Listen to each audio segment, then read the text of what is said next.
News Kannada ವಾಹಿನಿಗೆ ಸ್ವಾಗತ. ಬಸವನ ಬಾಗೇವಾಡಿ ತಾಲೂಕಿನ ಡೋಣೂರ ಗ್ರಾಮದ ಆಶ್ರಯ ಕಾಲೋನಿಯಲ್ಲಿ ಮುಸ್ಲಿಂ ಪ್ರಾರ್ಥನಾ ಮಂದಿರ, ದರ್ಗಾ, ಉರ್ದು ಶಾಲೆ, ಈದ್ಗಾ ಮತ್ತು ಕಬರಸ್ಥಾನಕ್ಕೆ ಜಾಗ ಗುರುತಿಸಿಕೊಡಲು ಟಿಪ್ಪು ಕ್ರಾಂತಿ ಸೇನೆ ಹಾಗೂ ಡೋಣೂರ ಗ್ರಾಮದ ಅಂಜುಮನ್ ಕಮಿಟಿ ವತಿಯಿಂದ ತಾಲೂಕು ದಂಡಾಧಿಕಾರಿಗಳಿಗೆ ಮನವಿ ಸಲ್ಲಿಸಲಾಗಿದೆ.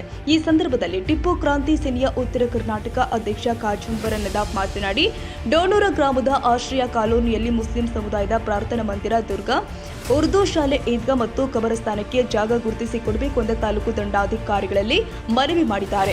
ಗ್ರಾಮದ ಆಶ್ರಯ ಕಾಲೋನಿಯಲ್ಲಿ ಬೇರೆ ಬೇರೆ ಸಮುದಾಯದವರು ಸ್ವತಃ ತಾವೇ ಜಾಗಗಳನ್ನು ಗುರುತಿಸಿಕೊಂಡು ಕಬ್ಜಾ ಮಾಡಿಕೊಂಡಿದ್ದಾರೆ.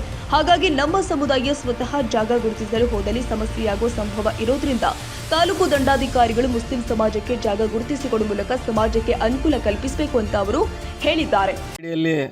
ಮಾನ್ಯ ತಹಸೀಲ್ದಾರ್ ಸಾಹೇಬರಿಗೆ ಒಂದು ಮನವಿಯನ್ನು ಸಲ್ಲಿಸಲಾಯಿತು.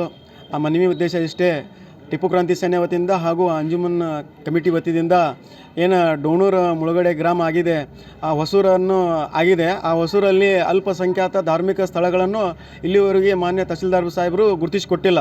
ಮಾನ್ಯ ತಹಸೀಲ್ದಾರ್ ಸಾಹೇಬರಿಗೆ ಈಗಾಗಲೇ ಹಿಂದೆ ಹೇಳಿದ್ದೀವಿ ಅವ್ರಿಗೆ, ಆದರೂ ಇಲ್ಲಿವರೆಗೂ ಕೂಡ ನಮ್ಮ ಧಾರ್ಮಿಕ ಸ್ಥಳಗಳನ್ನು ಗುರುತಿಸಿಕೊಟ್ಟಿಲ್ಲ. ಈಗ ಊರವರು ಮತ್ತು ಹಾಗೂ ಸಂಘಟನೆಯವರು ಎಲ್ಲರೂ ಸೇರಿ ಮಾನ್ಯ ತಹಸೀಲ್ದಾರ್ ಸಾಹೇಬರಿಗೆ ಒಂದು ಮನವಿಯನ್ನು ಕೊಟ್ಟಿದ್ದೀವಿ. ಅಲ್ಪಸಂಖ್ಯಾತರ ಧಾರ್ಮಿಕ ಸ್ಥಳಗಳಾದಂಥ ಮಜೀದಿ, ದರ್ಗಾ, ಕಬ್ರಸ್ಥಾನ, ಈದ್ಗಾ ಇವೆಲ್ಲವನ್ನು ಏನೈತಲ್ಲ ಗುರುತಿಸಿಕೊಡಬೇಕು. ಯಾವುದೇ ರೀತಿ ಏನೈತಲ್ಲ ಗಲಾಟೆ ಗದ್ದಲ ಆಗಬಾರ್ದು. ಆ ಶಾಂತಿದಿಂದ ಏನೈತಲ್ಲ ಈ ಕೆಲಸವನ್ನು ಮಾಡ್ಕೋಬೇಕಂತ ಹೇಳಿಕೆ ಊರಿನವರು ಎಲ್ಲರೂ ಹಿರಿಯರ ಸಮಕ್ಷದಲ್ಲಿ ಮಾನ್ಯ ತಹಸೀಲ್ದಾರ್ ಸಾಹೇಬರಿಗೆ ಮನವಿಯನ್ನು ಕೊಟ್ಟಿದ್ದೆವು. ಮಾನ್ಯ ತಹಸೀಲ್ದಾರ್ ಸಾಹೇಬರು ಭರವಸೆಯನ್ನು ಕೊಟ್ಟಿದ್ದಾರೆ.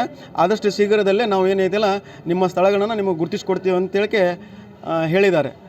ಈ ಸಂದರ್ಭದಲ್ಲಿ ಅಮೀನ್ ಸಾಬ್ ಹುಡೇದಗಡ್ಡಿ, ನಾಸಿರ್ ತಾಂಬೋಳಿ, ಅಬೀದ ತಾಂಬೋಳಿ, ಬಂದೆ ನವಾಜ್ ಸುತಾರ, ಮಹಬೂಬ್ ಸುತಾರ, ರೆಹಮಾನ್ ಮುಲ್ಲಾ, ಹಾಶಿಂ ಸಾಬ್ ಸುತಾರ, ಸುಲೇಮಾನ್ ಗೌಂಡಿ, ಅಬ್ಬು ಸಾಬ್ ಮುಲ್ಲಾ, ಇಸ್ಮಾಯಿಲ್ ಮುಲ್ಲಾ ಹಾಗೂ ಇನ್ನಿತರರು ಉಪಸ್ಥಿತರಿದ್ದರು.